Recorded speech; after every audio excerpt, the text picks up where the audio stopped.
I'd like to call the regularly scheduled Board of Finance meeting for Monday, March 18th, 2013 to order. Before we get into the normal portion of our budget, including public forum, we're going to receive the audit report for fiscal year 2011-2012 as prepared by Bloom Shapiro. And today we have Vanessa Rizzuto here to present it to us. Vanessa, unfortunately, there may not be a significant number of substantive questions this evening, owing to the fact that we only received these on Saturday. Unfortunately, I was out of town for the weekend, or there'd have been more yellow stickies around. But nonetheless, I'm sure you can give us the summary as you normally do. Sure. Let us know where we stand. I do have a couple of questions. Yep. And what I'd like to do is reserve the right to, if the board members have any specific questions as they get an opportunity to dig further into this, absolutely, perhaps as a result of some of your comments, yep, to submit questions to you at a later time. Yeah, that's fine. Wonderful. All right, I just want to start off by saying thank you for having me tonight. We had another successful audit. You know, my kudos to both the Finance Department and the Board of Ed Finance Department. They really do a great job. They're very easy to work with.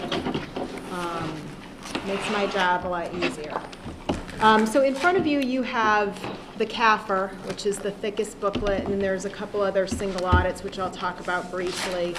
I'm just going to give you an overview of the CAFR. I'm going to talk also briefly about a couple new accounting standards that are coming down the line. I'm not going to get into them in any depth, but just to kind of give you an idea of what's coming, and then, you know, maybe we could talk about it later. That's good, because perhaps Kimberly would really understand them, so the change in the financial.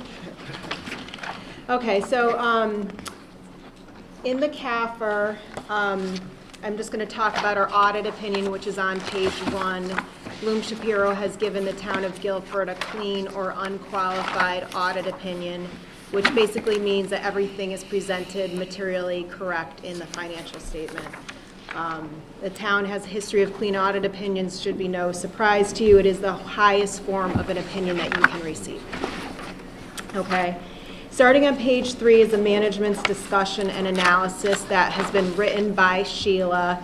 It's basically a summary, or I guess the story behind the financial statements of, you know, what has transpired in the town for the past year, kind of comparing last year to this year and why things either increased or decreased. So I would, if you haven't had a chance to read it yet, it's a great document to read.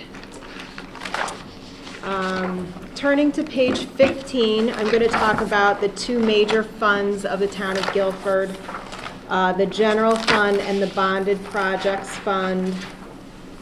The general fund at the end of fiscal 2012 had ending fund balance of $5.084 million, which is an increase from the prior year of $561,000. Of that amount, $4.1 million is unassigned, and that's about 5% of your budget. There's also an amount that is committed and an amount that is assigned. The assigned amount is for encumbrances, and the committed amount is about half for reval and half for sick leave payouts. Okay. And while we're talking about the general fund, I'll just flip over to page 19, which is the budgetary statement for the general fund. In this statement, you can see the original legally adopted budget and the final budget presented alongside it. That's after any appropriations or transfers. And then the actual results are compared to the final budget. So on a budgetary basis, the general fund's revenues, I'm looking in the far right-hand column, came in $3,600 under budget. Pretty good budgeting, I would say. And then the expenditures, which is very good, came in $1.5 million under budget. So basically it's about $1 million to the good, because you did budget a $500,000 transfer in, but didn't happen, right? And then if you're interested, there's more detail. This is a kind of a summarized schedule. There's more detail to this schedule starting on page 54. So you could see on the revenues, you could see, the property taxes were $49,000 less than budget. Grants were $100,000 more than budget, so on and so forth. And then the expenditures are on pages 55, 56, and 57.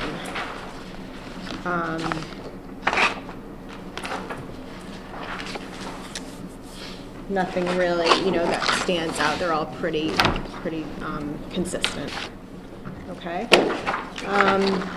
Going back to the bonded projects fund on pages 15 and 17. Bonded projects has a negative fund balance of $2.4 million, which is a decrease from the prior year of $2.1 million. That fund balance is in a negative position until you issue bonds, right?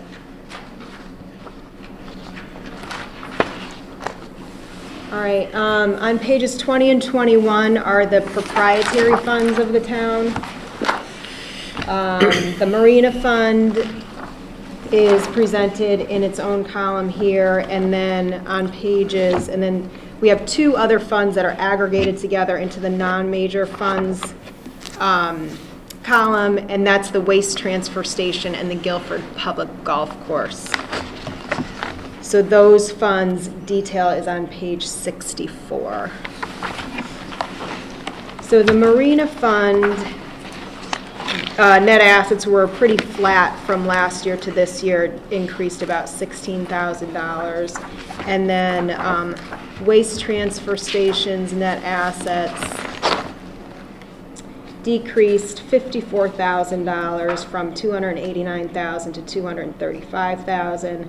And the public golf course's net assets decreased from $453,000 to $345,000. So it's about $107,000.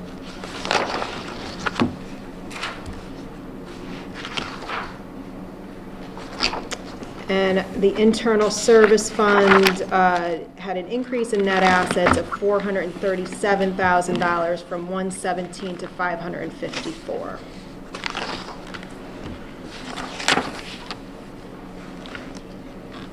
And then the two fiduciary funds of the town on pages 23 and 24, pension trust funds net assets at June 30th, 2012 are about $40 million. And that's an increase from the prior year of about $1.9 million, which is a very healthy increase. And then the town has student activity funds, which is basically monies held for student groups of about $340,000. Those are not funds of the town. You're just holding them as a fiduciary, right? Yep. There's really nothing that has changed in the notes to the financial statements from last year. I don't know if anybody has any specific questions on debt or capital assets or pension or OPEB. I did have a quick question on debt, and I think on page 72, debt service is a percentage to non-capital expenditures.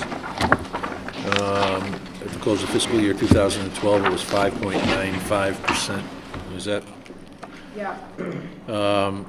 And if we were to include capital expenditures, I suspect that number drops even lower. Correct. Yeah. Okay. Because there have been some discussions relative to appropriate debt service levels. And 5.95% seems to be a very healthy, very low number for a municipality. Is that correct? Yeah, I would say so. Yeah. And then if you add in the capital. I mean, I have never done a comparison of these percentages, but if you're interested, I could look at some other That'd be great if you clients and just do like a quick spreadsheet or something like that. Right, and that said, with the realization that we are embarking on the most significant capital project in the history of the town with a new high school. But as a starting point going into that, this seems to be a pretty good position for us to be in. Yeah. Right? Yeah. Okay. Yeah, if you Okay, would, sure. I'd appreciate that. Yeah. I did have another question. You're not finished yet, are you? No, go ahead. Are you? Yeah. I was just going to talk about the new accounting standards, so we can go Well, into. we can wait on that. Joe would understand it too. I apologize, because you'd understand it as well as Kim. Don't want to. You mentioned that we're about our undesignated or unassigned. I guess that's a new term now, is It is a new unassigned. term, yep. Unassigned fund balance. Yeah. Well, it took me 15 years to figure out the other one, Joe. Now Just they when we give- learned it. I know. They changed it. They changed it, yeah. At about 5%. And again, I noted that in the transmittal letter that Sheila had prepared, It says 4.8. 4.8%, Right. yeah. So- So I was trying to yeah, figure so- out what the denominator is. Right, well, I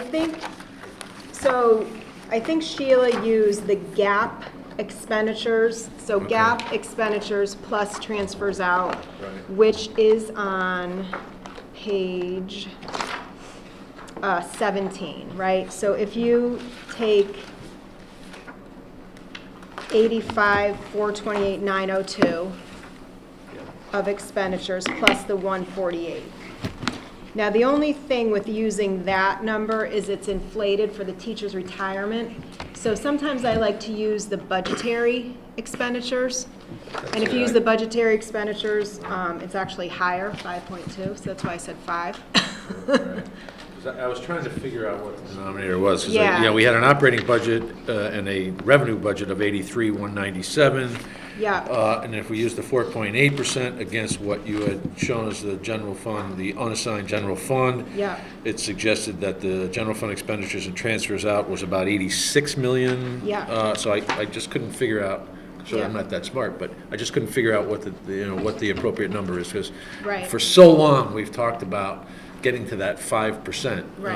And, yeah, in fairness, Yeah. against the operating budget, it comes out to 4.9769, which Yeah. we allow for rounding up to 5%. yeah, right.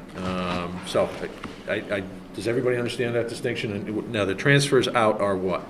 Transfers out is an expenditure, but it's a transfer from the general fund to other funds. Designated, Right, so it's accounted for as an expenditure, really. Okay. Yeah, All right, and I think it's safe to say, we increased the fund balance by about $1 million last year. And that needs to be heard. Terrific job Yeah. by all involved, on the town side, Board of Education, both sides contributed to that. It was only a couple of years ago that we were significantly worried about the health, the financial health, relative to the fund balance, not to our ability to levy and collect taxes and to operate efficiently, but we were down around the 2.5% to 3% range, right? And now we're back up to what, by most accounts, is 5%, which is at the low range of the acceptable level. right, So, yeah. my congratulations to both sides, the Board of Selectmen and the Board of Education on that. So, did I have other questions? I might have. Bear with me. Actually, a question did just come up, and again, if I were to go back home this evening and take a look at page 21, which are some of the other funds, the proprietary funds, the drop in the non-major funds, is that of any concern to us, or is that expected relative to what those funds are used for? The waste transfer station, the golf course, yeah, I The mean. golf course, I think, is probably a concern. Basically, let's see here. I would, both of these funds are, the revenue is charges for services. So I would look at, are you charging the right amount for the user service. fees for these two funds? Okay. I feel that the other golf courses in my other towns always lose money too, so Okay. I'm not surprised by that. I mean, the other thing is, I always look at depreciation expense too, so in the waste transfer station, it's about $6,000, so really that's not that much. In the golf course, it's about $29,000, so I always take that into account when I'm looking at the change in net assets, because that's not really a cash item. Right. It's kind of just on paper. But I would look at the user fees for those two funds. to see if they're where you want them to be. Right. I mean, Well, maybe they're exactly. fine. Right. Right. Yeah, subsidization is Right. an appropriate vehicle. Absolutely. Yep, yep, yep. Anybody else? No? That's it for me. Sheila, my congratulations on another tremendous year in the finance office, as well as Linda and our recently departed, not deceased, Andy Patachi. Andy. Want to make that distinction. Congratulations to both of you on yet what is another very positive audit. Yep. We haven't had a management letter in, I can't tell you how While, long. yeah. And my anticipation is you're going to get another GFOA plaque and document coming soon, so I appreciate it. Any comments? I did pop a question up there. It's something I think you referred to, you Yep. call it OPEB, which is other post-employee benefit. Yep. Right? And I noticed on page 49 of the CAFR, you mentioned that, or the report mentions that the town has not established a trust fund to segregate these assets. Is that a requirement that's coming down the pike, or is that just an option? No, it's an option for you. It's basically like a pension trust fund. So if you establish an OPEB trust fund, you could put monies into that fund, but then you wouldn't have the flexibility of getting them back.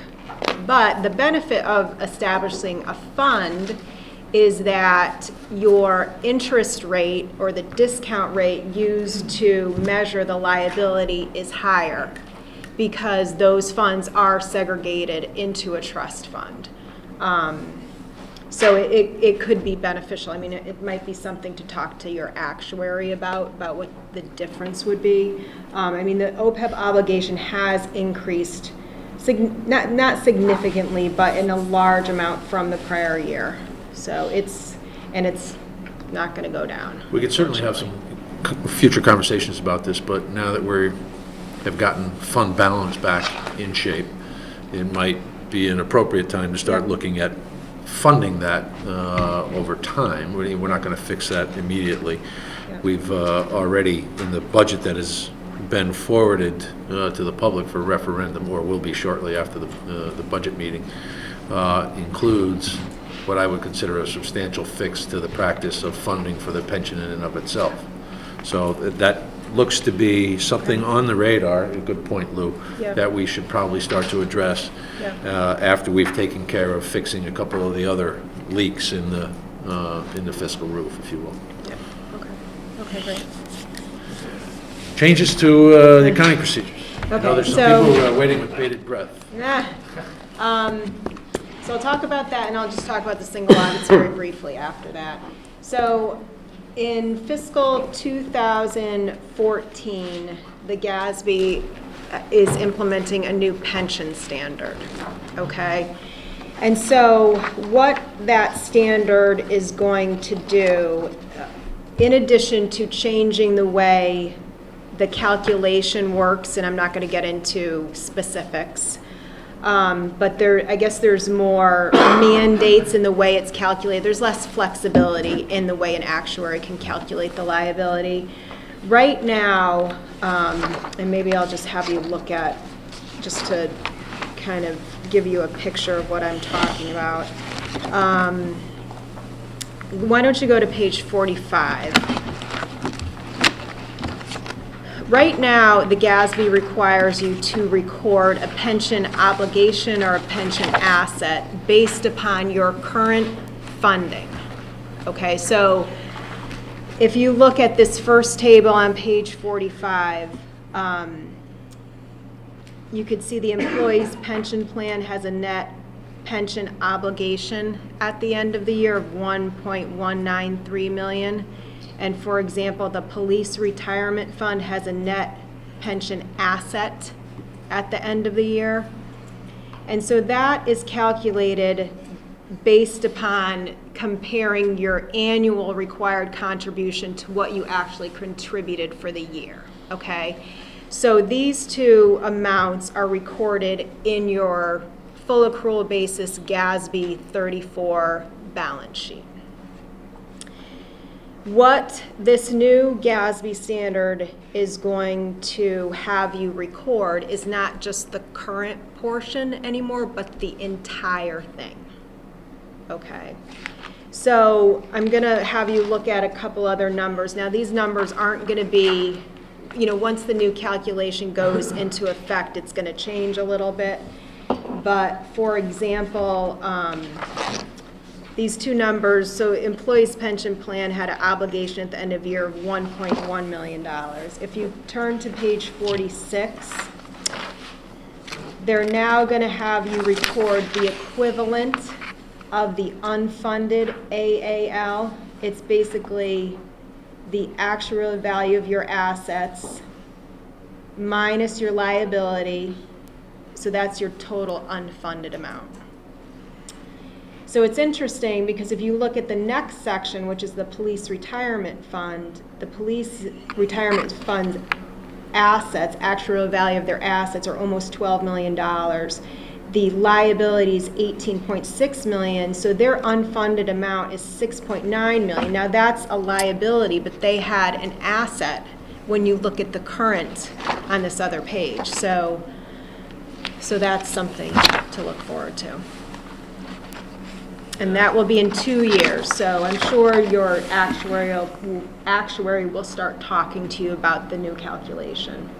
Were there some recent changes to the way you calculated future obligations? The discount rate was changed or something? Exactly. Yep, they're giving you less flexibility in the way it's calculated because they want To even that out? to compare apples to apples, Okay. right? Yeah. All right. So that's. In practical I feel like terms, it's but it doesn't change anything. No, it doesn't change anything. I mean, But it's not going to be recorded in your general fund. It's going to be recorded on page 13, which is your, statement of net assets, which is also going to be called a statement of net position next year. That's another change. It's just a very minor change. But this is the full accrual statement that has your capital assets, all your debt on it. So this is all the long-term activity of the town. I don't think any of the numbers that we see on page 46 are much of a surprise. We've talked about these numbers. We've known that the police retirement has been underfunded for years. It has gradually been starting to come back up. The town employees plan over time has come down a bit. Theoretically, we should be able to offset that and reverse that trend with the full contribution as recommended by our actuary for fiscal year 2014. And the school employees' pension plan is in a very healthy position at 89, almost 90%. So, any other questions, Vanessa? Ben? Okay, just quickly, Certainly. civil audits. Yep.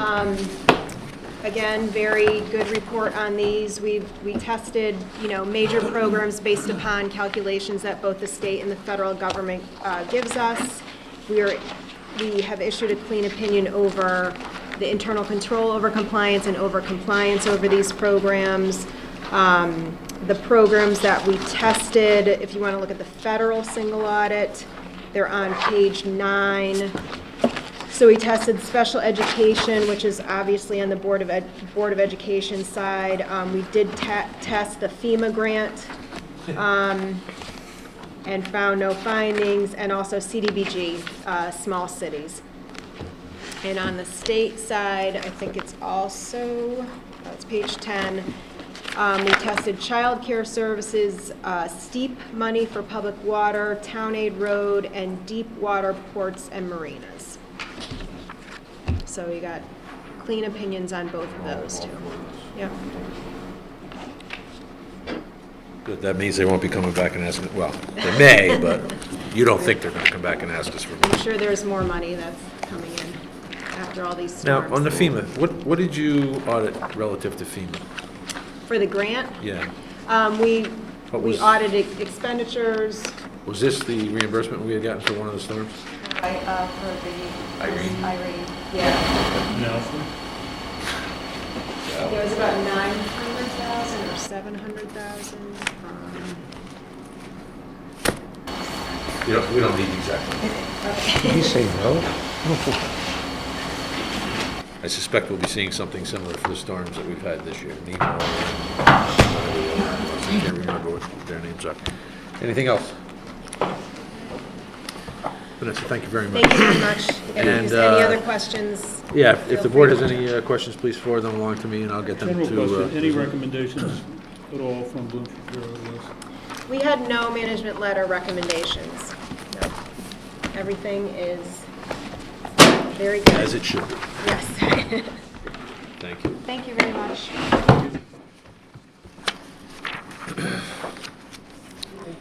Item 2, public forum. Is there anyone wishing to address the board in public forum?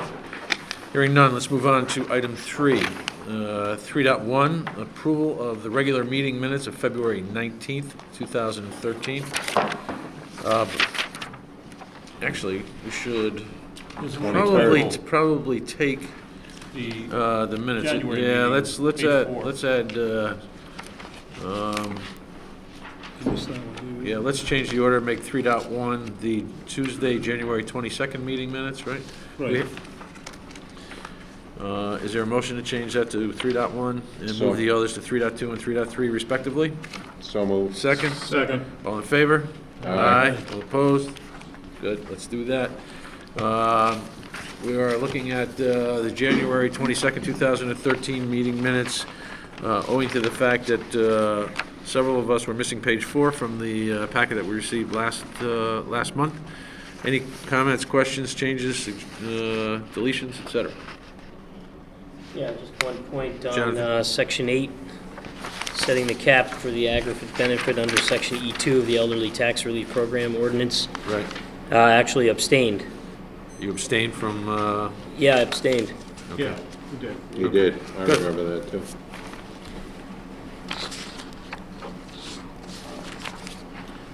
all right, I just want to make sure, Jonathan, that you abstained to the tabling of it? No, abstained to the increase. Because this, That was the table. Oh, I this was the apologize. tabling motion. Correct. It was the next one. My mistake. It was the next one. Thank you. It was the next month. It's the next one. Yeah. Right. Anything else?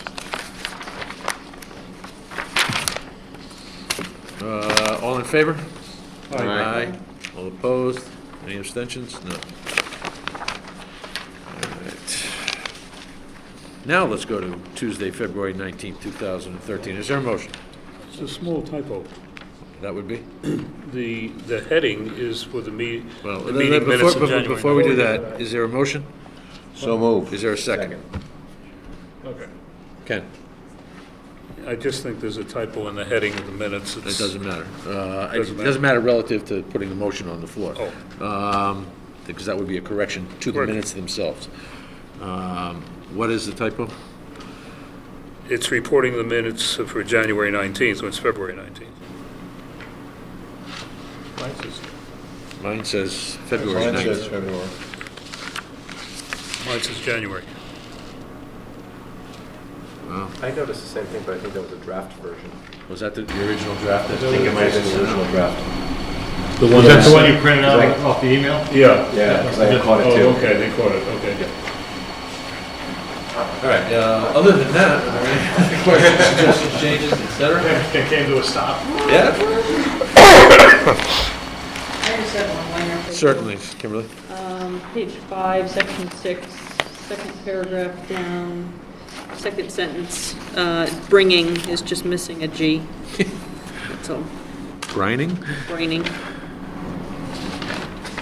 I also found a small typo. Go ahead, Mike. Board members, Louise Federici should be Louis Federici. Thank you. Is that your sister? Twin. Wonder if someone else did. I like it.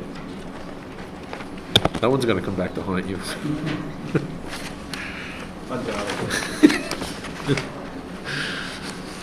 Any others? I had none. All in favor? Aye. Opposed, abstained?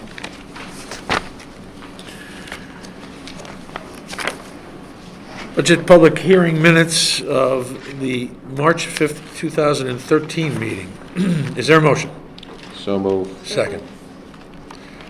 And I might add my thanks to Ken Gammerman for chairing that meeting on my behalf, as I was called out of town on business. Thank you. You're welcome. I obviously can't comment since I wasn't there. Anybody have anything? Hearing none. Call the question. All in favor? Aye. All opposed? Abstention? 1. Thank you. Item 4, correspondence. 4.1, standing building committee minutes. Mike, anything you'd like to bring to our attention? I will simply entertain questions. I was only there for about 15 minutes, and then we had a hearing, so. Ken? Just a comment, I think it's a point of information and clarification. It would be useful if we asked Tracy to provide the policy statement. If you look at item 2, there seemed to be some confusion, some lingering confusion about the SBC's role in reviewing programs submitted by the town and school. And we commented at the last meeting about the need for consistency of policy. Mike said that they were on the same page. I'd like to see that page. I wonder if we couldn't actually get another copy of those guidelines as to... That had to do with the capital projects approval and what the Board of Finance requests the building committee to... Right, the criteria on which the SBC Is engaged. reviews these projects. We went through it years ago. Yeah, we have. Actually, It's a copy, it's in the regs. About It's 3 years somewhere. ago. So, yeah, Tracy, if you could find I know I have it somewhere in my computer somewhere.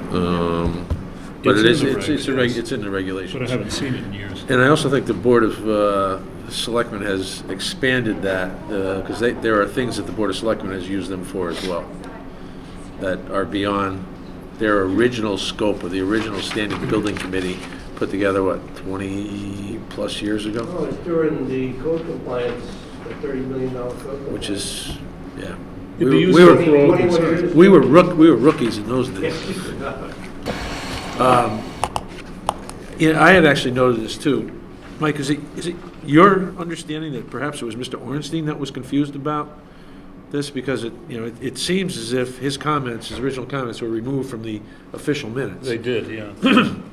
So was it, no offense to Mr. Ornstein, but was it his confusion over the appropriate application of the Board of Finance? I think he saw that in the minutes it was worded in a way that he did not intend. Gotcha. And so his correction was, everything's been much better, but there were issues before, but it has to do with the schools getting reviewed more than the town was, as far as capital projects. Right. It was just a natural, because there were so many more. And now it's changed where even recently, Mr. Portley went in front with the bulkhead project. yeah, bulkhead project. And there was a member of the building committee actually was familiar with bulkheads. So it worked out great, and it continues to do so. All right, anything further on Yeah, I have these? one, again, from Mike. In the old business, it discusses, Mr. Gurnham noted that representatives from the high school building committee had met with the state, is all it says. I mean, I'm presuming that's regarding the status of the That's just the, plans and, that was taking the construction documents up to the state for review, which is, so that process is. that's on that's track just the typical process, right? Okay. Nothing So wrong it's with that. Nothing out of the ordinary. Nothing out of the ordinary. It's part of the process. Yeah. Okay. Something caught my eye on page 2 of the minutes, down in the third paragraph from the bottom, where they're discussing updates on HVAC at Adams. And Mr. Gurnham made the comment that closets and storage closet areas are sometimes used as teaching space. It's rather stunning news. I, for one, would like some explanation of that. Why are we using closets and storage space for teaching? Are we that pressed? I could bring that question to him. I could delve a little bit more into it. And yes. now investigating whether we have the proper heating and ventilation in there. It just struck me as a rather curious comment. yeah, I don't know what the size of these storage rooms, closets, what they are exactly. I don't think they're small 4x6 rooms. I do believe they're just interior spaces that have been used because of overflow that's needed. But I have heard this before about some of the rooms being turned into storage. turned into a teaching space. teaching spaces, But it's a yes. one-on-one space. It's not like you're having 10 Like students in there. tutorial or something. Tutorial yeah. spaces. But again, I'll get a clarification on that to find out exactly what the. Anyone else? Have our board investigate, our colleagues on the Board of Education. Anyone else? Anything else? Good. Let's move on to 4.2, Pension Committee minutes. Anything? Good month. Yeah. Yeah. What would be helpful with this, I always find myself not certain, is when they talk about, on page 3, the report is, and maybe Sheila, you can comment on this, the January was a very good month. Total percentage gain is 7.68% from 4.59%. That's just market performance, that increase, or is there any contribution from the town that contributes to that percentage? No, that excludes the cash account, that the contribution flows in and the pension payments flow out. So Okay. it's just market value for the investments.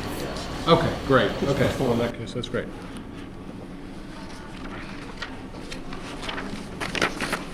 Anything further on that, on the pension? Good. Let's move on to item 5. Review and accept the report of expenditures for the Board of Education for February 2013. Welcome, Gary. Good evening. Good evening. How are you? Very well. How are you? I'm well, thank you. This might be his first appearance here. No, Gary's done it before. He did it one other time. You were here before. Once, yes. And I think you promised that at We the wouldn't second invite you back. time. Would be nicer to you. No question. You can be nice to him. Yeah, exactly. But it was nice to arrive on what hopefully will be our last flakes of snow tonight. Times already, I know. All right, well, you all have Linda's report What would you like to bring to our attention? dated March 4th. I want to just highlight a couple paragraphs from it. That would be great. First, from the first paragraph, the expenditures for this month, for the month of February, are $3,072,781. And expenditures and encumbrances through the end of February are now 55.93% of the budget, as compared to last year, 57.04%. And based on current projections, we are anticipating being under budget this year. Don't have a hard number at this point. Our hope would be approximately $40,000, and that appears realistic at this point. And as of mid-February, and currently, we have a temporary partial budget freeze given the unanticipated expenses of the snowfall and some of the contracted costs that we've incurred there. We've incurred about $30,000 over budget in contracted costs. We haven't yet projected all the attendant costs for all the storms, nor have we lived through all the storms yet. Bring your attention to the tuition line. The percent of the budget expended is lower than the prior year.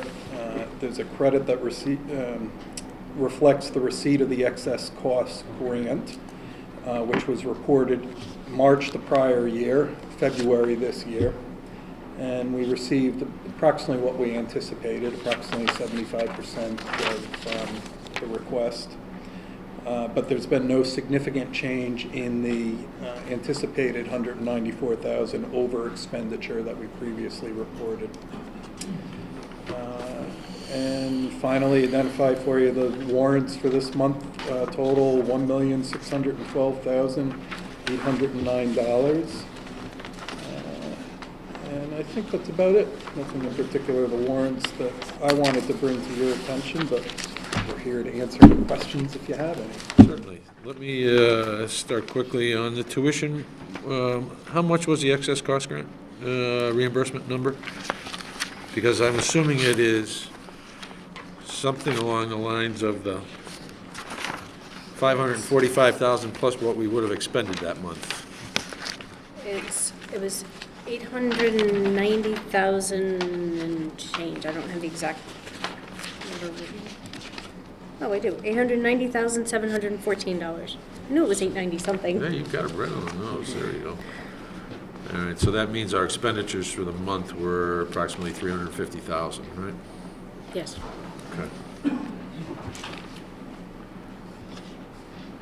I had another question relative to the temporary partial budget freeze, which could soon be permanent partial budget freeze. I did note, and I was going to bring this up later, that does part of that freeze include the change in the contribution for the medical account? That actually, the change in the medical occurred before we decided to put the freeze on. Freeze in, okay. We've decided to put the freeze on after the last big snowstorm, when we were seeing contractors' bills coming in at like $30,000. Okay, so the surplus, roughly 40,000, I know it's a little early in the game to start projecting that, is inclusive of the $350,000 in savings that you anticipate from the write-down on the contribution to the medical benefits. Okay. I have some further questions on that I was going to raise perhaps when we talked about the medical thing, but just from a practical or procedural standpoint, what is the process by which the Board of Education makes the decision to cut the funding to the medical benefits account? And I say this only so that I understand in totality how these decisions are arrived at, to understand how they could potentially impact the overall health of our health benefit account. And perhaps this is not the forum to do it, but at some point I think we do need to have a discussion, because had we a less responsible Board of Education and they ran into some problems, they could say, well, we're going to drop that funding not by $70,000 but by $270,000 and leave us in a rather desperate position relative to the health of the benefits plan. So I guess the subsequent questions are, what agreements or what covenants were put in place when we agreed to go into self-funding for our medical benefits program and the obligations? Because quite honestly, as I think everyone knows, I've said this too many times, and to Chairman Bloss's chagrin, once we give you the money, you guys can do whatever you want with it. All right, obviously within reason and so forth, but we can't stipulate that you have to contribute a certain amount to the cost of the medical benefits. So, Sheila, did you want to, or Linda, go ahead. Well, what I was going to say was, when the budget was originally done, the number of contracts that we were figuring was a lot higher than what it actually ended up being.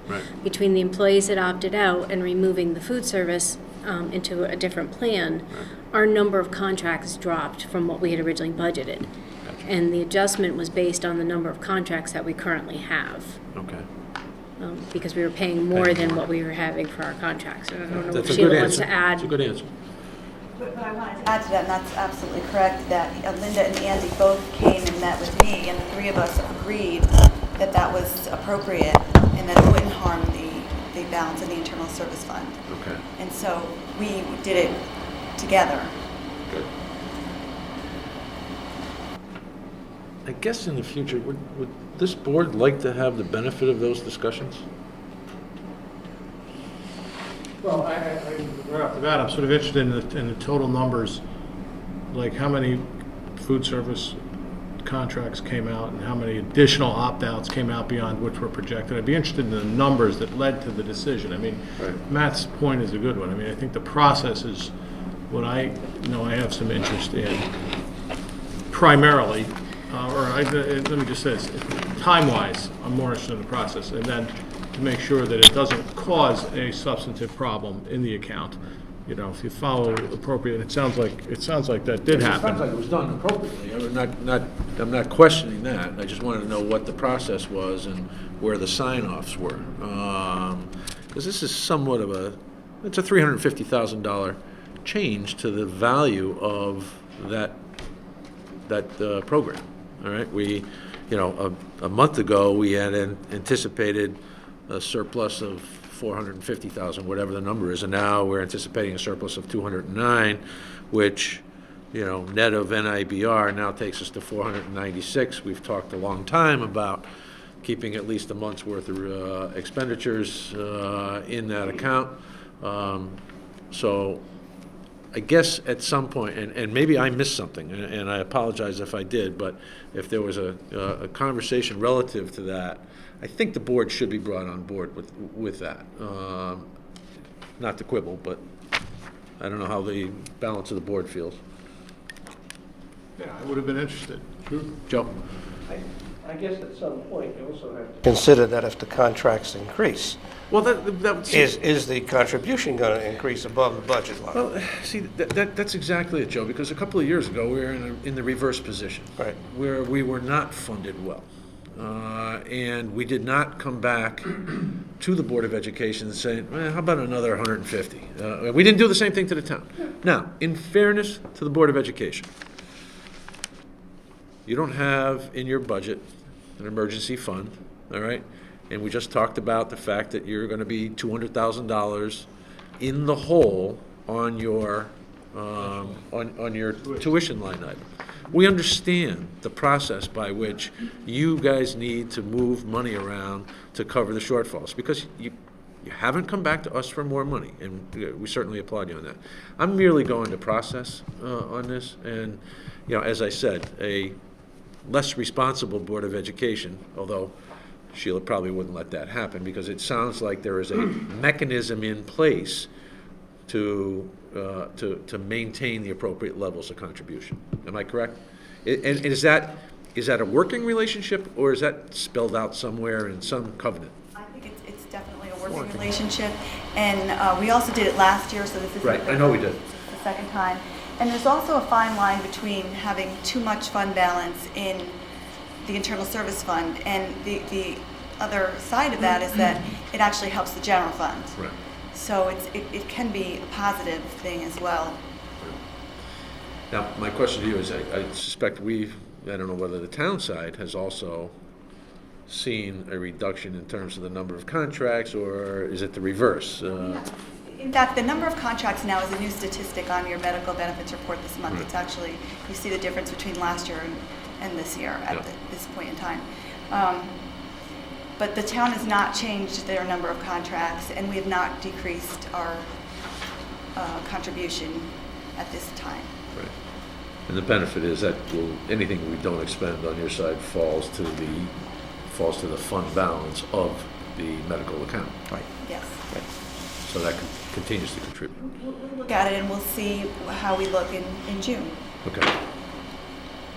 At some point in June, you may say, we don't need to make a contribution, right? And that's what happened last year. Yeah, And that makes total sense. sense. Okay, and that may be the same thing for Board of Education at that point, right? Good. You see, because the other thing is, I think it's better to wait for June, because you don't know what's coming down the pike. Right. And how many of your claims will hit the stop loss. Exactly. Because we still have 3.5 months to go now. Right. Just for some slight clarification, this must be very difficult to estimate, no? I mean, illness and sickness and claims. Well, we do it by the number of contracts. There's a cost, when we budget this, when we budget, we say, okay, these are the number of contracts that we're anticipating covering. So pick a number. Is it 18,000 a year per contract, et cetera? Bang, that's the number, all right? Turns out the Board of Education, because of the programs they put in place, the opt-out provision primarily, the opt-out, resulted in a significant number of people not taking the medical coverage. So therefore, you can say, well, we projected 150 contracts. Fact of the matter is, we have 125. Therefore, our contribution of 18,000 for those 25 can go away. That's kind of the way I think the math works, right? And we also have years of history that we go to, although it's not always accurate because we're self-funded, but it's definitely something to look at. The other side of it too is when they opt out and reduce the contracts, they're also getting paid for a waiver. True. Which is hitting the operations side. Right, yeah. Not the fund. Yep. Yeah. Gotcha. Yep. All right, I didn't mean to belabor the point, but I just wanted to understand the process and make sure that everyone understood the process here. And I will say that I'm very comfortable with the way the process worked and that it's appropriate. So I think the reasonable controls are in place. Ken? I have a question about the whole area of special ed, in the sense that you've been telling us pretty consistently that we'll be $194,000 overdrawn in special ed, in tuition. And we've begun to embrace as the special ed area these two other categories of special ed transportation and special services, whatever it's called. Special services. When you add those two overages onto the tuition, where will we be? In other words, to get a true picture of what the special education area obligates us for, it is what number? Well, the thing is, it's always difficult. It's difficult because Yeah. you got It's the so excess, many what triggers it so is that many you got categories. compensation from the excess course grant. Well, not only that, but we have special education costs in about four line items, Three, right? at least three. Right, you have at Pairs, least Special ed buses. special ed the buses, transportation pairs, and the special services right. and the Parents, tuition that's line. right. Right. The special services account is going to be over budget. 80. More like closer to maybe 200,000. I'm actually working on the projections through February right now. So I'm trying to get a better number. You're probably looking at almost 200,000 in special services, about 200,000 in tuition. The transportation one, I haven't reworked the numbers. We've had some change in some of the costs for those services. We've had one company back out on us, didn't want to do them, so we had to get some replacement companies in. At a higher rate, probably. So we're working on getting some of those special ed transportation costs updated. So I don't have an accurate number on those, but It's in excess of $400,000. yes. Other questions? Yeah, I just want to make a comment that I think this has come up several times where we've been looking for the special education costs to be bundled together so we can see the full impact. Well, I think I've mentioned that one yeah, too. the problem is there are state guidelines on how we have to categorize some of these things. I mean, it's a report, we could generate a report, but a lot of these formats are set categories by the state that we have to use. Fair enough. Yeah, we're Yeah. kind of restricted. And actually, the state is looking at updating and doing a statewide mandated chart of accounts for all school districts. Actually, we have a meeting this week. It's the Unified Chart of Accounts. This was the. So you're saying we would have to report up to the state based on this chart that they're going to establish, which might answer your very question. You're right. They're gonna change this puppy that's been around forever? Yeah, they're trying to. And nothing's been determined. Actually, Bloom Shapiro's the firm that has been hired to review the Uniform Chart of Accounts, and that's who we're going to be meeting with good. on Thursday. Okay. So we'll see where that goes. You tell them after 100 years to move bottle heat and gas out of supplies and learning materials? There is no. Remember that, Joe? Yeah, that's right. I'll make that suggestion for you. Quick question. Carry it all the way to the state.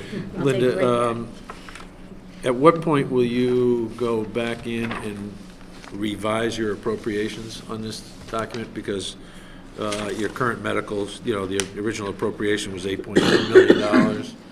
You are now already deciding to take $350,000 out of that. When do you change the appropriations to show a revised number on that? Is it when the board makes transfers? When the board makes transfers and the category itself has to be over budget in order for us to do a transfer. So an individual line item being over budget doesn't get transferred. So unless benefits itself goes over budget, we won't make the transfers. Okay. We'll just show it as under expended. Okay. So, at this time next year, we'd be looking at, no, we wouldn't.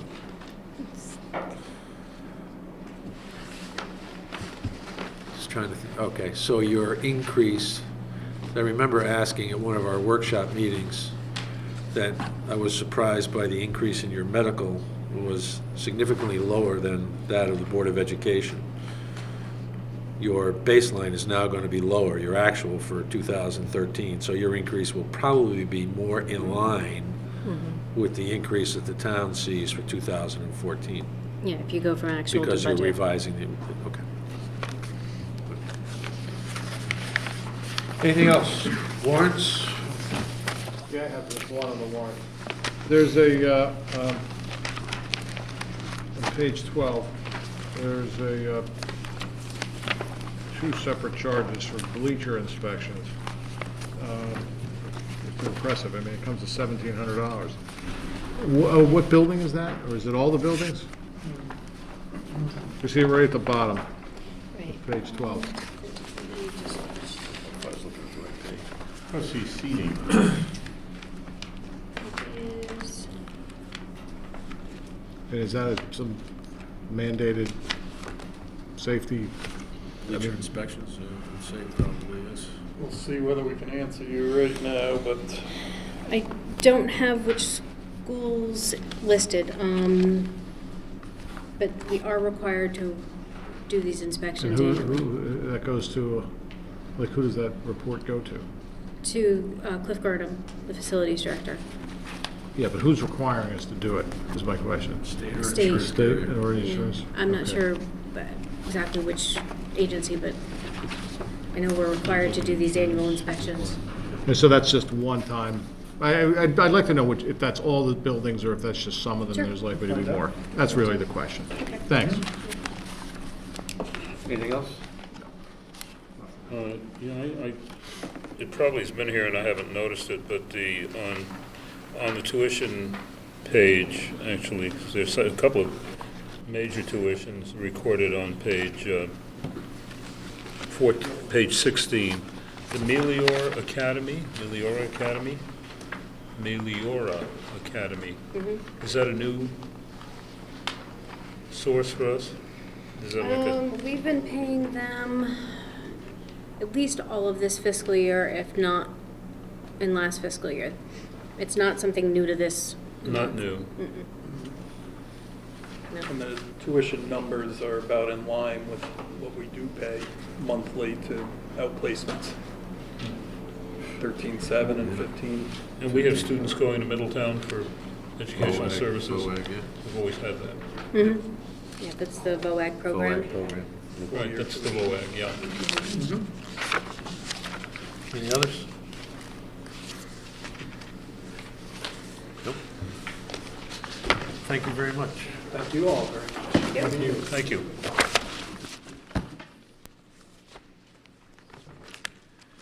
Is there a motion to accept the bills for the Board of Education for the month of February in the amount of $3,103,593? A second. All in favor? Aye. All opposed? Abstentions? Any recusals? None? None. Good. Thank you. Item 6, review and approve expenditures for the town government for February 2013. Sheila's on her way up.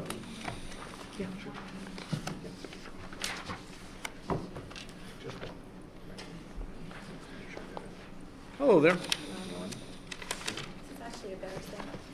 You like this better? Don't have to hurt your neck as much here. Yeah. Well, Kimberly, it only took you 4 years to get it, right? 7 7, sorry. and a half. Yeah, Nothing to spread out. Sure.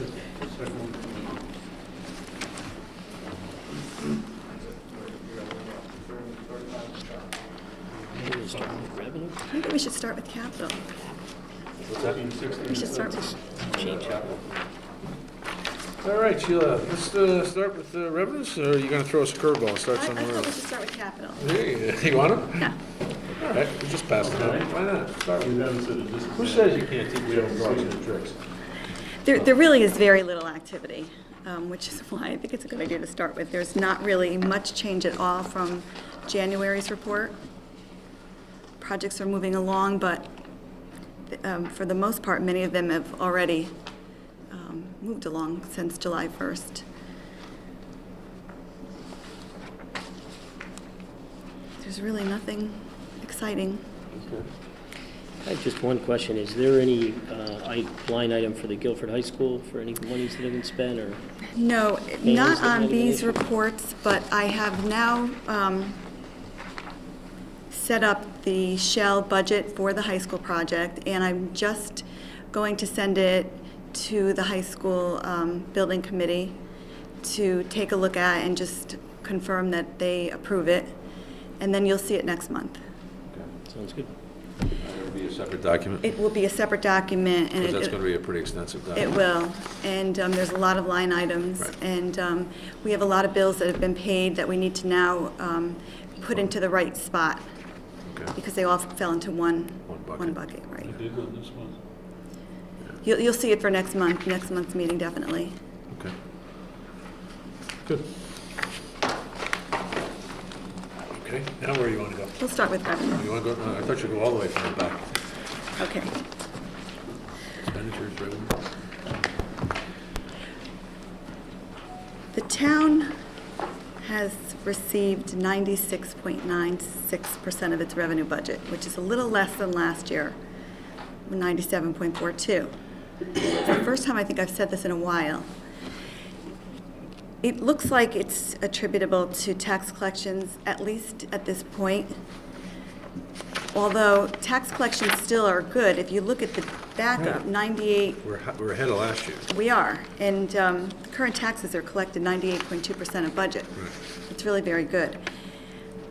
The tax collector is planning a tax sale, but it won't be until August, by the time all the required steps are taken legally. There's about 200,000 or more, between 2 and 250,000 that she's planning right now. So that's taxes that haven't been collected, that are back taxes that, not current, because Right. she doesn't include those yet. Although what she will do is a jeopardy collection. Okay. If anyone's behind on their current, on the delinquent, they're gonna, we'll collect the current due from the buyer of the property. Property, okay. I'm thinking that some of this may be due to the refunds,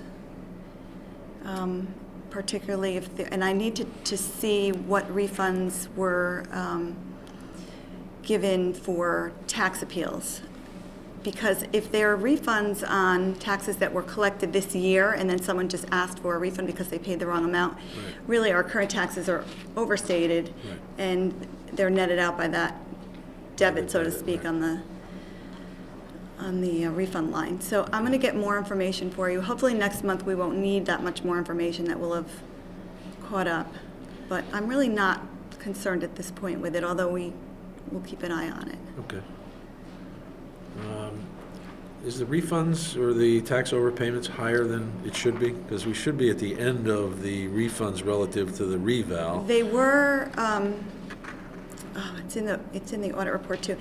They were in the $200,000 range last year Okay, for the year. all right.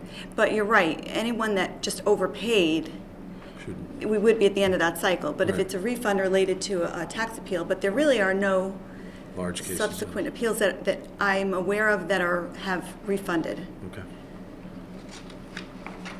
All right. There seems to be a lot of activity on the refunds, on the warrants.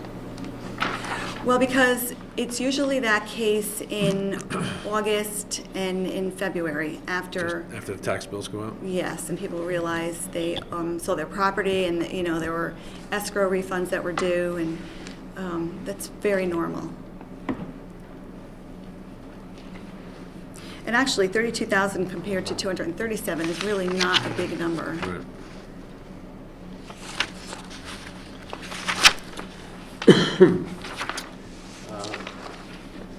Sheila, fire department seems to have made a significant surge here. They have. Any reason? Well, I think all the things that we've talked about with catching up on billing and, you know, those types of things they've come through and they have caught up. I mean, that Medicare issue is still out there and that's not going to go away. I mean, that's Right. just That's clearly just a reduction of revenue. Right. But other than that, I haven't heard any problems of collections or billing issues. Because at this pace, they're on target to make their number. Yeah, their new software finally kicked in the last couple of months, so that's why you're seeing that better collection rate. Excellent. Mm-hmm. Excellent. And youth and family services still appear to be on target? They are. Yeah. Good. Anybody else with questions on revenues? I have one question, and maybe both you and Joe could answer this. This is what I get for reading the newspaper in the morning. One of our neighboring communities is anticipating a increase in revenue due to some new regulations around Department of Health regulations around inspections of barbershops and hair salons. That's been included in the budget for a couple of years now. And there's a lot of nail salons in Guilford, actually, but the dollar cost is not that significant. But that's going to be part of our overall study on fees and whether or not we can increase them appropriately. Is that going to place undue burden on our Department of Public Health? No, they're actually doing these now. Yeah. But now Particularly with the charge for them? With the nail salons, you know. Right. A couple of years. But I didn't see the article, but you're going to need a lot of barber shops to have a Hair significant amount of salons, but revenue. I think that includes private, you know, people are doing that out of their house. That run Yeah, well, those kind of I meant. salons is out of their house. I think it was West Haven, I can't I remember. read the what- same article. Yeah, and it was a substantial amount for them. Of course, West Haven's a little bigger than we are. Right. We done on revenues? Expenditures, Sheila? Okay, the town has expended 74.5% as compared to 67.2% last year. This is really due to the storms. There's two storms, the blizzard and Hurricane Sandy. Hurricane Sandy, we have numbers on the report segregated by line items. And I guess if you look at Public Works, you can really see. For Sandy, it's 124,000 that you see in actual expenditures, cash outlay for Public Works. That doesn't include the payroll. Right. Okay, the payroll hasn't been transferred for either storm into the specific line items for the storms. I've worked on the blizzard thinking that was a small project, which actually it's very, very detailed what they expect from you to get reimbursed.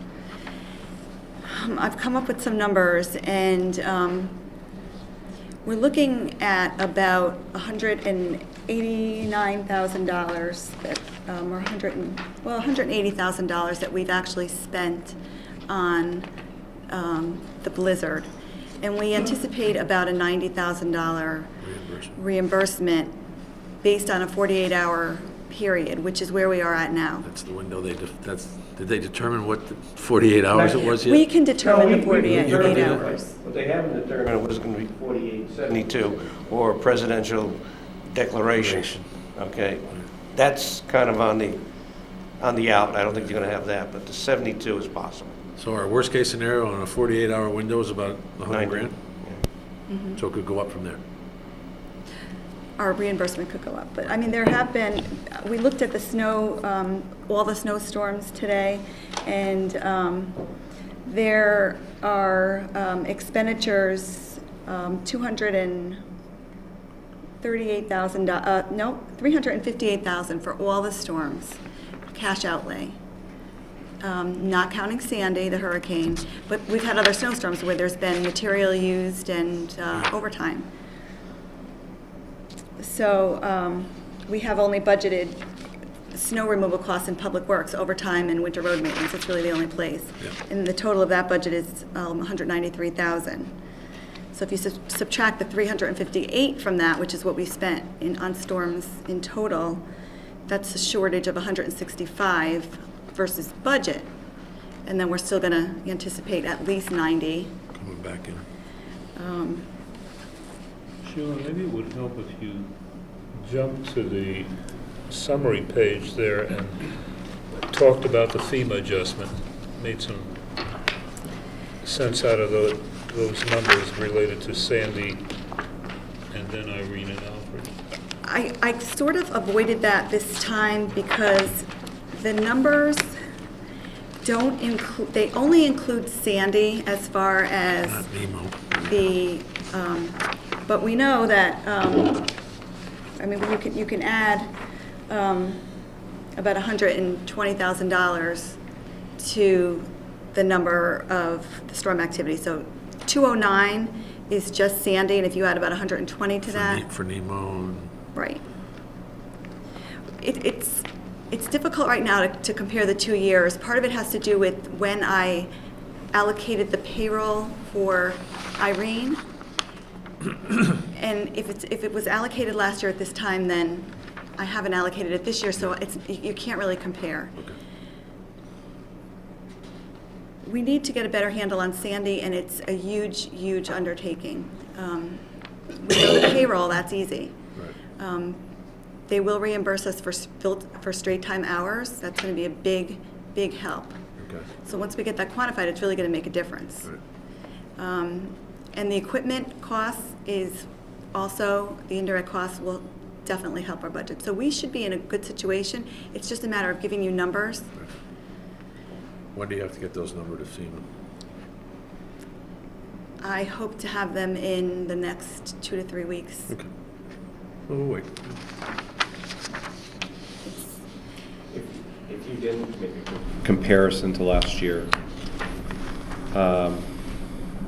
knowing that we're 2/3 of the way through the year, are they, and I'm talking specifically about engineering, public works, and natural resources, because both of those got hit pretty hard, because our natural resources is already over budget.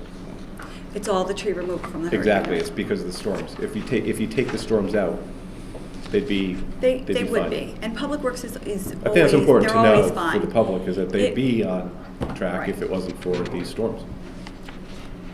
Absolutely. And Public Works always is a little misleading because they have their blanket purchase orders Right. that through the year it makes it look like they're overexpended, but then at the end of the year, they get canceled and they end up in a and they've done that for 12 years that I've been here. There's never been a problem with that.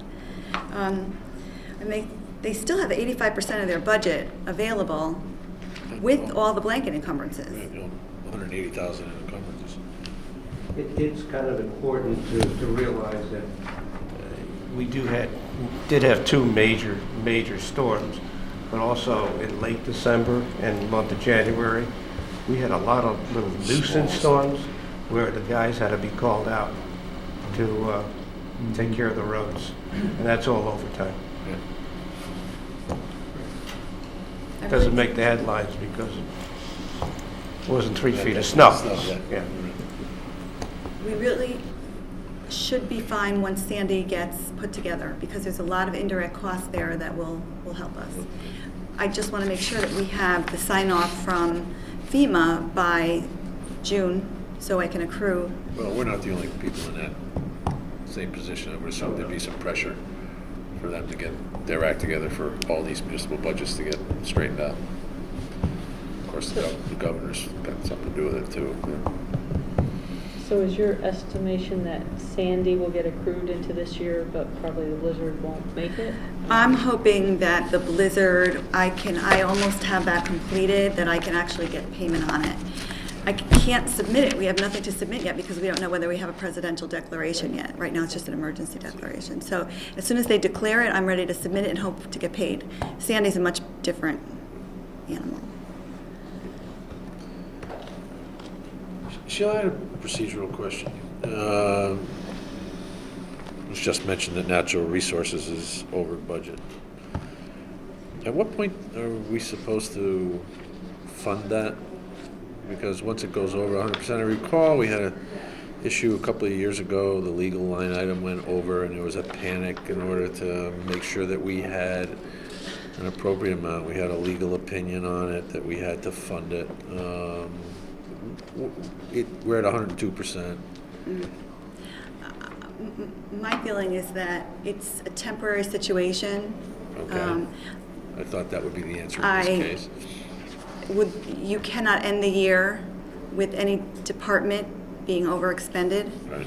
That's clear, and that's what I maintain as the guideline. I don't think it would make sense to come to you for a transfer from contingency on a temporary basis. Okay. I want to keep contingency intact for an emergency. Refresh my memory, though. Is it correct that if that was not a temporary situation, we would need to move money immediately? In other words, before the end of the fiscal year? technically, before the expenditure is made, if you're looking at it that way. Right, because there was a rather significant discussion and issue relative to the legal line item a few Many years ago. Right. Is that still the case? The case wouldn't have changed since then, put it that way. Nothing would have changed. Okay. I can go back and review the, I don't know if we actually got an opinion or We if had an we. opinion. Okay. Because I disagreed with it. I remember it well. But is this any You must different be, because what part are of you the referring money? to? Is this before I was on the board? Yeah, okay. this is, do you remember that? I think it might have been just when you came on the board? Well, Dave was here. I was here before. Oh, that's right, you were. But I don't recall what you're talking about. Was it before either one of them? Yeah, I have Yeah. no recollection Yeah. And whatsoever. where it, Sheila's correct. Were you still on the board then? Yeah. Yeah, because Yeah, remember it was a big deal. Where we didn't have to worry by line item, but by Yeah. total department. Right. Is where the concern was. Concern was, right. So, But in this case, part of the overage is caused by encumbrance, which, understood. Absolutely. but I didn't know if that Right. changed the And- situation. This was more an overall Right, right, question of what the understood. policy was. There's a lot of ways Because- to fix it too. I mean, I don't have to record the FEMA expenses I could record them Somewhere else, right. And if it comes down to that, I really would rather not do a transfer. I would actually do a journal entry and record them somewhere else. I think that makes more sense than having to move money around when it's not necessary. And to Sheila's point, you don't want to come to this board with a transfer when you haven't closed out your encumbrances. Right. Well, let me divert your eyes a little further south on that summary page. That's debt service principal is at 108%. Do we need to do anything there? Debt service principal should not be at that level. So Okay. I will check that, and Sure. there's been times where things have Yeah. been misapplied. Misapplied? That's fine. It could be interest and not a Because the principal. interest is Okay, way under. and, yeah, I would say the water pollution falls into the same thing with the encumbrances, but it's just, I saw those line items. I figured the natural resources was a temporary situation plus, but just something I was curious about. Thanks for indulging me. Anybody else on expenditures? What's that? Tutorial. Well, it's not a tutorial. It's the history lesson, perhaps. You're right. Well, again, the reason for asking that is at one point, it was a big deal. It was. And to the point where this board disagreed with the Board of Selectmen about it. And I think, even though we were on different sides of the aisle, we were on the same page on that one at the time. Same page on a lot of A lot of things, that's right. So thank you for indulging me all. Anything on warrants?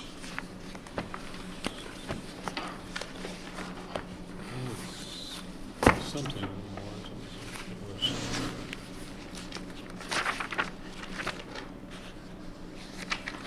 Nope. Yeah, I see You got it? on the general fund that we had a $4,500 payment to Premier Paving for snow plowing. Is that storm-related? Is that something we farmed out? Is that the only one that we subbed out? Oh, no, So why is that bill appearing there? because they probably got it in first. Have any idea as to the amount? Yes, about over $100,000, covering A little about stronger than 11. $4,000. Sorry? It's a little more than $4,000. Yeah, covering about 11 outside 11 contractors. contractors. We'll be seeing one. Oh, yeah. I was wondering about that. I see only one in there. They're in, no, they're in there. They're in there, okay. They're in there. You'll see, the reason you don't pick them up like that, Ken, is because you're kind of used to the names on there. Contractors we use all the time. So maybe that's why that didn't stand out for you. Okay. Anything else? I had a question. There's a legal expenditure, $14,000, again, general funds. I'm assuming that's continues to be contract negotiations? I didn't hear the first part of that. There's a $14,000 legal expenditure to Leclerc Ryan. Yep. Is that still contract negotiations? Some of it is, some of it was pension, Okay. okay? Very little was general legal, and some was land use. Oh, right, they do land use too, right. The contract negotiations, just how many more months do we know? Don't know. Still going on. Okay. Okay. Anybody else? We're waiting for, in a couple cases, the unions to get back to us with dates. for the But next is session. the legal expense likely to continue at that pace, or is some of their work front-end loaded to the extent that, you know, you've consulted and, A lot of the work on that legal was for the pension, Oh. was for the Teamsters negotiations? negotiations. Okay. Which Leclerc Ryan was involved in. Police is a different law firm. Communications is also Leclerc Ryan, but should be nothing to the extent that we had to expense or incur, I should say, with regard to the Teamsters. Okay. That was a very difficult and complex.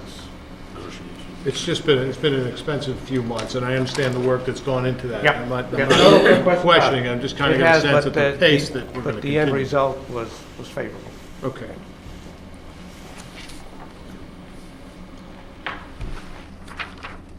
How far along the road are we with the architect, with Tyson Kuhn? Oh, there's $460,000 check issued. We'll find out next month. You want to know, you want an estimate? Yeah. 65%?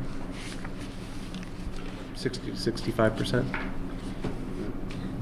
Around there. But don't quote me on it. I'm on TV now, but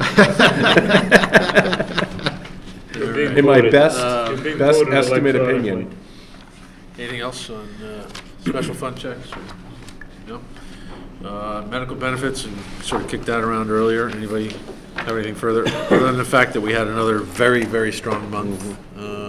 Strong meaning favorable. Favorable. Yep, strong, Strong. from a financial perspective. Yes. And obviously a health perspective. Right. That's great.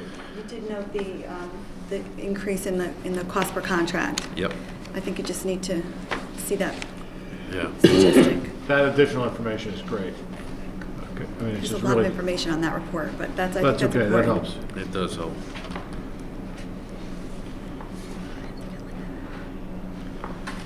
Anything else?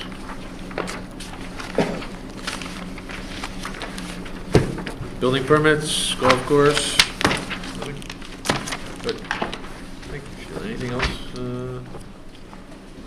No? All right.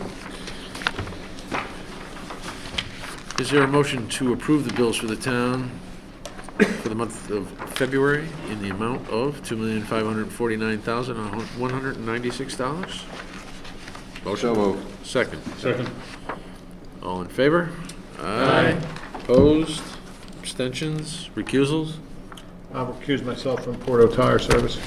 Excuse myself from commercial air services. Certainly. Motion carries. Thank you, Sheila. Okay. Item 7. Consider and take possible action on requests from the Board of Selectmen with regard to capital plan purchases. At the March 4th, 2013 meeting, the Board of Selectmen took the following action. They voted unanimously to award bid number 30-1213 for Police Mobile Command Vehicle to Nomad Global of Columbia Falls, Montana, in the amount of $112,915, subject to recommendation from the Board of Finance in accordance with the April 12th, 2011 bond resolution.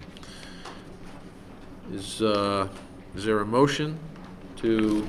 Yep. I would make a motion that we recommend to the Board of Selectmen in order to expend the funds for contract services based on the approved appropriation of the 2-year funding plan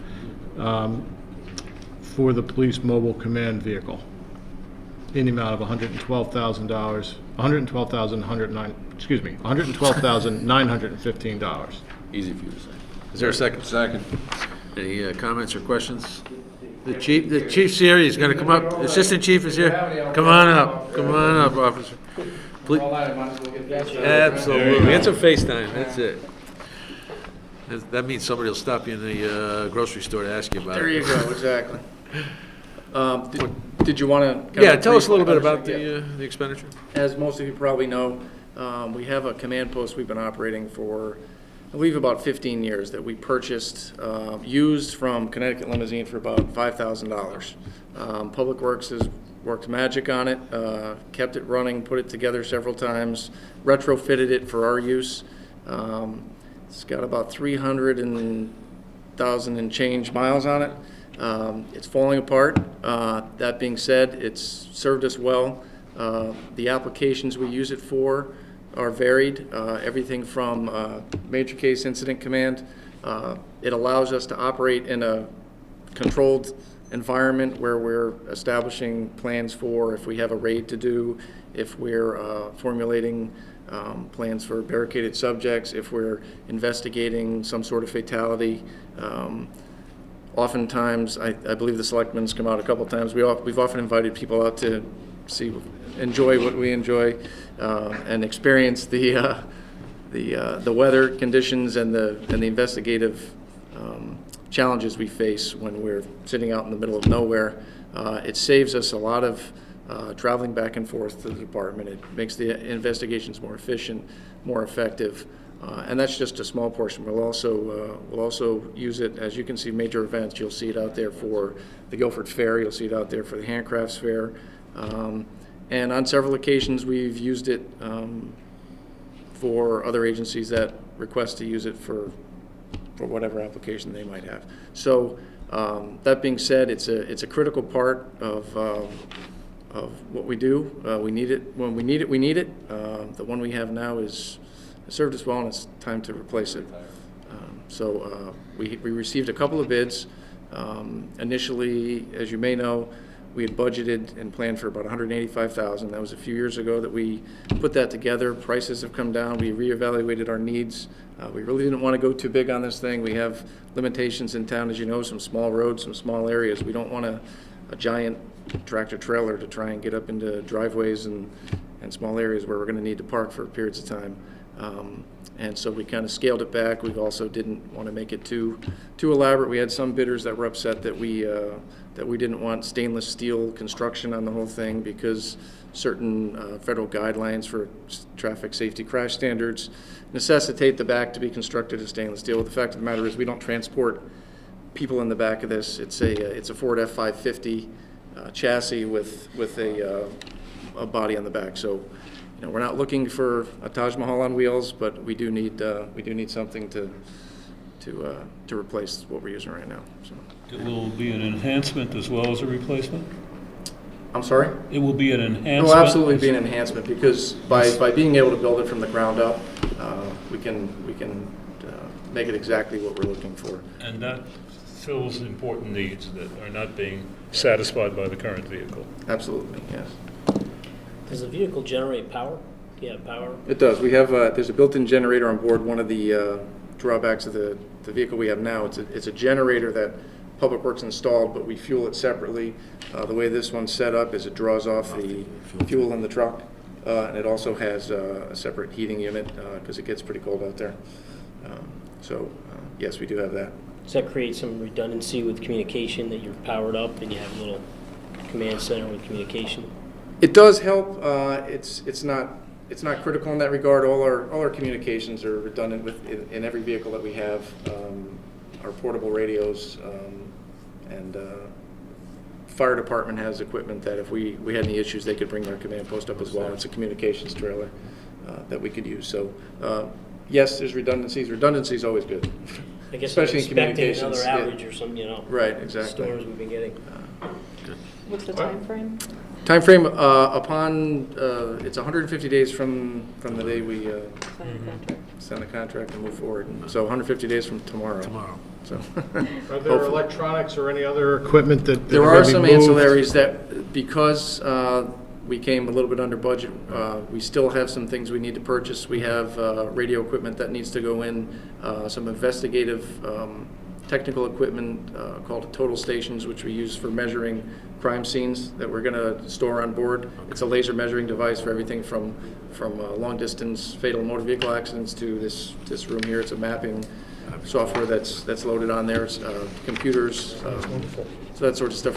So we're figuring actually probably another maybe 15 to 20,000 in those types of items. Still well below the originally budgeted number. Good. Right.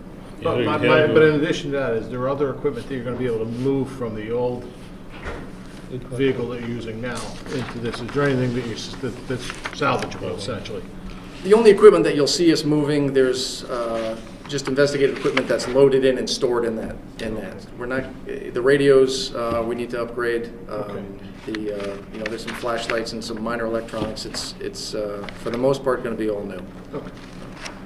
And you went all the way to Montana to get it. Well, unfortunately, this company in Montana, which is a great place for fishing, and I'm thinking, geez, this is a good bid to, maybe I might have to take a trip out there. No, the advantage to this company is they have an ability to, video uplink so we can manage the construction. We don't have to take trips out there. We don't have to build in travel to this. Yeah, I'm a little disappointed, but That's disappointing. Yeah, but that being said, no, they have their project is managed real well, and we can just video uplink and stay in contact with them that way. So, and the other bid came from Iowa, so it seems that that area of the country that's what their economy is built on. It's My suspicion is that part of the world has a little greater need for mobile command posts than we do. correct. As a rule. Yeah, you're probably right. Yeah. Right. Anything else? Move the question. Call the question. All in favor? Aye. Opposed, abstained, recusals? Thank you very much. Thank you. Good luck with it.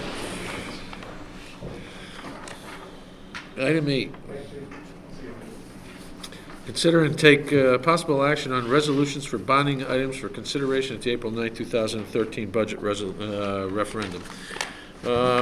We have, I believe it's 5 questions, is that? 5 questions that were, there's no more room on the ballot, right? No, 3 up on one side, 3 Two up on on the the other other side. side, there you go.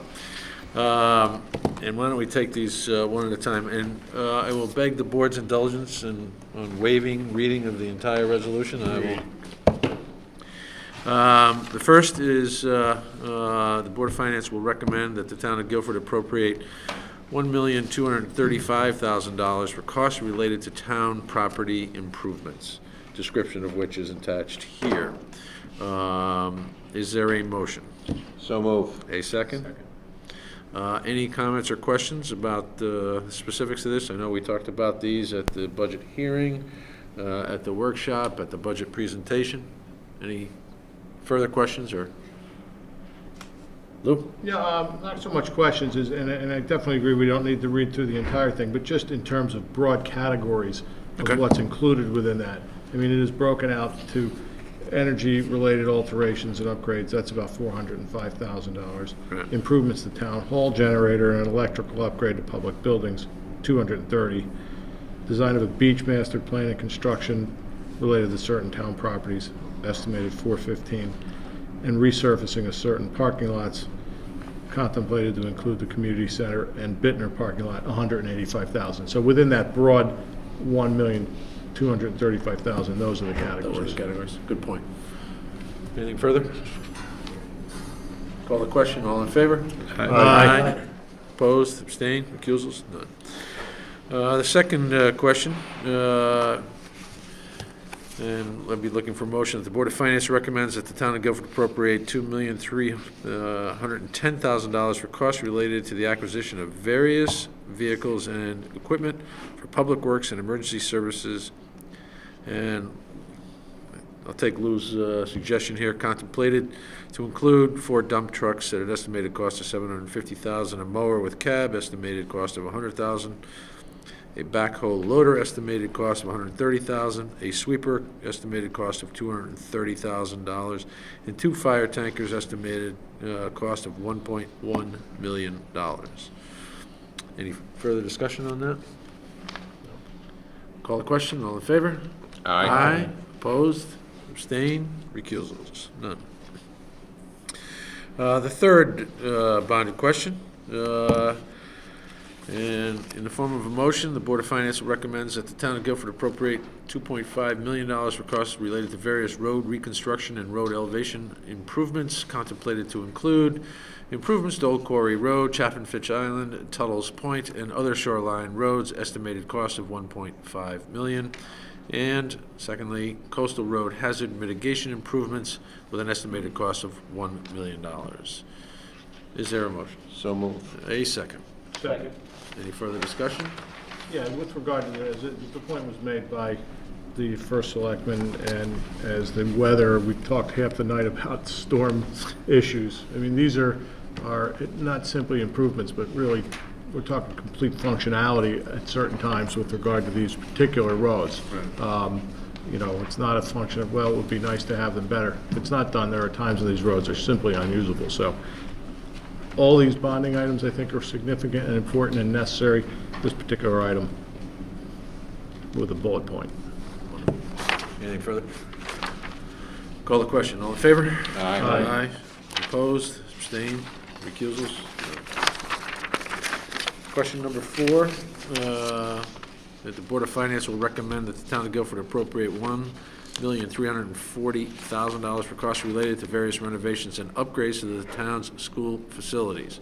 Contemplated to include design and engineering in connection with window, door, and classroom renovations and window and door replacements at various school facilities and related work with an estimated cost of $1,045,000. Secondly, replacement of music equipment storage unit at Elizabeth C. Adams Middle School with an estimated cost of $135,000. Thirdly, the technology wiring upgrades at various school facilities with an estimated cost of $110,000. And lastly, design of district-wide security improvements estimated at $50,000. Is there a motion? So moved. A second. Any further discussion?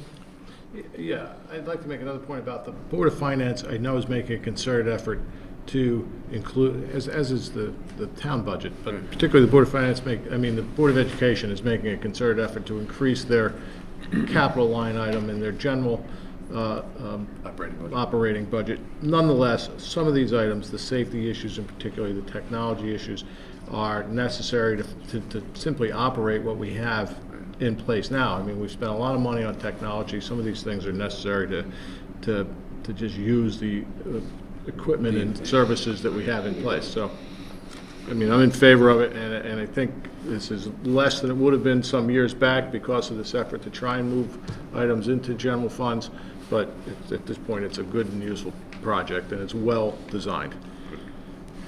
Anything further? Call the question. All in favor? Aye. All opposed? Abstained? Recusals? None. The fifth question, and the Board of Finance will be recommending the town of Guilford appropriate $330,000 for costs related to various health and safety improvements at to the town's school facilities, contemplated to include sidewalk and parking improvements at Baldwin School with an estimated cost of $35,000. Replacement of phone and paging systems at Lake School, estimated cost of $40,000. And lastly, district-wide security improvements estimated at $255,000. Is there a motion? So moved. Second. Second. Any further discussion or questions? The only question I have is, why do we have 50,000 of security improvements in number 4 and then 255 in number 5? They're the same wording. I was stumped on the last one. I was looking for that $250,000 number, and here it is, but Right. What's the difference between those two? I don't know. I don't know, that's when we had them separated out. I'm sure there's specifics Other somewhere. than the fact that the 50,000 District-wide. for Is that for security- design? Yeah, More well, design and the others, yeah, that's design. Improvements. That's design. more of a longer term Yep. planning, okay? Design. Okay. Thank you. Anything further? Call the question, all in favor? Aye. Opposed, abstained, recusals? None. Thank you.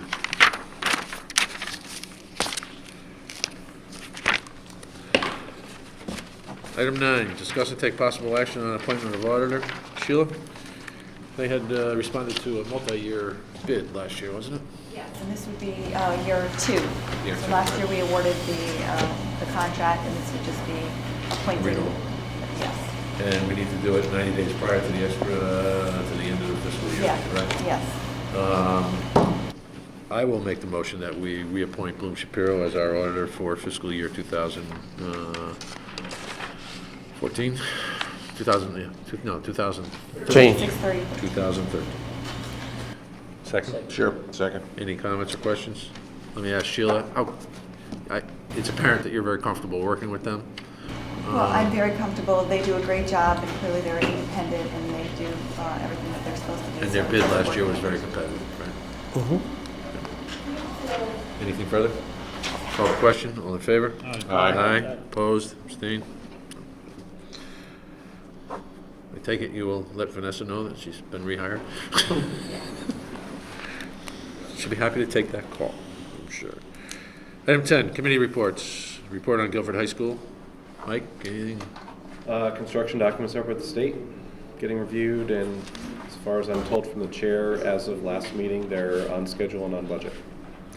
The only thing that I would be curious about, because I was not able to attend the meeting, I know I don't know who was there from the Board of Finance, but I know the February 25th meeting with the Board of Ed, there was a presentation, and Board of Selectmen and Board of Finance were there, so. Just wondering how you all thought it went, because you got to see what I've been seeing for quite a while, so. I thought it went well. The interesting thing that I walked away from was that the State Board of Education may not be able to approve the building plan within the appropriate time frame. There is a proviso that allows us to use our own building official and/or a licensed or an approved building official from somewhere else, or a consultant, Third-party or a reviewer. third-party reviewer.